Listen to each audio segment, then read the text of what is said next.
to go to the exact, like, geo coordinates of where these dumpsters would have been dropped in this landfill. So, yeah, they're tracking it. They're building the landfill in a certain way. And it was not like they were out there randomly digging in tons of trash. They knew if this dumpster's emptied into this truck on this day, this is the coordinates. This is the square it's in, which is awesome. Because they were able to go directly to the remains, right? Yeah. Yeah. BJ and Erika turn on one another. Erika will claim that she's the victim herself. She's a battered wife who had to go along with the demands of her scary husband, who was this trained killer. And BJ will contend that Erika was an active participant who urged him to kill. She liked the thrill as much, if not more, than he did. And this happens every time. These killer couples turn on each other if they get, caught. Erika also changes her story multiple times during the early stages of the investigation. Yeah, so she's probably lying. Well, what it seems to be is that BJ tells a story and kind of sticks to it. Okay. But her story changes so many times. Yeah, she seems a little doofy to me. Sorry. No offense. One story that Erika told about BJ was that he demanded she get pregnant. She did, and when she was 4 months along, he forced her to have an abortion, just to see if she would. That was the kind of control he had over her and the kind of abusive types of things he would do to her. Oh, gosh, poor girl. In the time they were incarcerated before the trials, Erika's behavior, as documented in a book, Cruel Death by M. William Phelps, which I used as a resource for this story, it's insane. The information he's documented about her, wow. So sounds like she's really unhinged. She is definitely a sociopath who in one breath acts as if she's the victim and in the next shows detectives photos of Josh and Jeannie that she took hours before they're murdered and like talks about like their old friends and is bragging like, I took this picture. Isn't it good? Oh, yeah. That's not normal. While she's in jail, she gets a male pen pal that she falls madly in love with and starts writing him all these salacious sexual letters. Turning on BJ, she talks about her ex-serial killer husband. Okay. Yeah, I mean, the chick has some serious problems. She's got her mom sending this guy money. Really? And gifts. And her mom's doing that? Yeah. Her mom. This girl is a wackadoodle. I'm sorry, there's no other way to put it.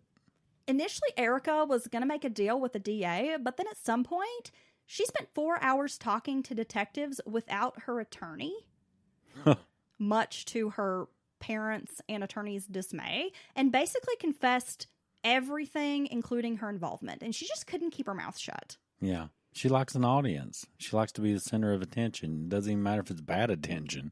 She also took a lie detector test, failed it. Erika, who had been painted throughout the arrest and investigation as a golden child who would never be involved in such a heinous crime, was suddenly admitting to so much more than anyone could imagine. Oh, well, there you go. In separate trials, the couple are tried in Rockville and Frederick, Maryland. Due to the publicity, the trials had to be moved out of Ocean City. Benjamin was convicted on April 9th, 2003, of second-degree murder and first-degree assault in the death of Jeannie Crutchley. What? He was acquitted of all charges in the death of Josh Ford. Why? He was sentenced to 38 years in prison. How the fuck? They murdered and cut these people up. Melissa, the woman who had nearly, basically escaped a near similar fate, yeah, testified that she and her friend Todd were basically in the same situation with this couple a day or so after Josh and Jeannie had been killed. Yeah, if she hadn't got them out of there, they would have been killed. No doubt about it. Erika went to trial June 3rd, 2003. She was convicted 8 days later of first-degree murder in the death of Josh Ford and second-degree murder in Jeannie's death. She was given life plus 20 years. So she got a worse sentence than him? Yes. Yeah, I know there's a lot to these pleas and how things work out and getting people to cooperate, and I get it. But sometimes it blows my fucking mind. He pulled the gun out. Well, I think there was so much he said, she said. Well, yeah. She was in possession of their personal items. The gun, I believe, that had actually been used to shoot Josh was Erika's gun. It was in her possession. Well, that's true. I mean, I think there was a lot more evidence suggesting that she may have been involved. I guess that's true. And they turned on each other, and you'll never know what's true and not true. And I think in a way she was I don't know. He was a fucking weirdo, though. So, I mean, that's some crazy shit he did with the bodies and all that. In 2010, BJ filed for and was granted a divorce from Erika. Wow. Both couples have exhausted their appeals. Benjamin is eligible for parole in 2021. No shit. Erika is eligible in 2024. They don't need to be out. I don't think they're going to get out. Well, they shouldn't be out. They're dangerous people. They're both dangerous people. As I mentioned, Cruel Death by M. William Phelps was a big resource I used in this case. It's a very interesting book, full of details. There was so much information. Of course, I couldn't fit it into the story. Oh, my God. But it really dives into the letters Erika is writing and some of her, mental state while she's in jail. It's like, wow.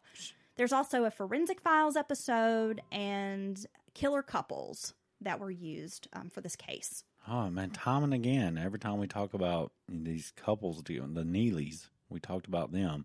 They get together, and together, they're monsters. And who's to know what would happen if they never found each other? But this is another example of them feeding off each other. Oh, my God. Well, there's no doubt in my mind that Erika and BJ would have continued a murderous crime spree if they hadn't been busted. Well, yeah, that's your textbook. They've done it. They've gotten these reactions, turned on and all this different stuff. And now they think there's some big shit. And they definitely would have killed again. And there's no telling how long. And until the authorities caught them, thank goodness they're just fucking goofy as hell.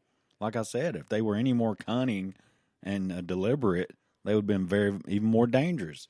I also agree with you and think that they probably wouldn't have separately killed. Maybe not. Typically but not. Together, they were just this really deadly combo, and they were feeding off the worst parts of each other. Yeah, and I think that's what drives these situations and these couples, is that very thing. They're either reinforcing the worst parts or just the way they interact amongst each other. It just builds into this thing, and then there you go. This poor couple's murdered.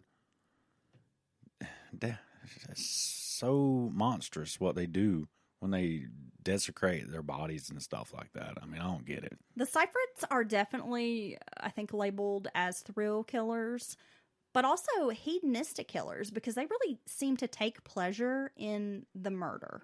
Yeah, yeah.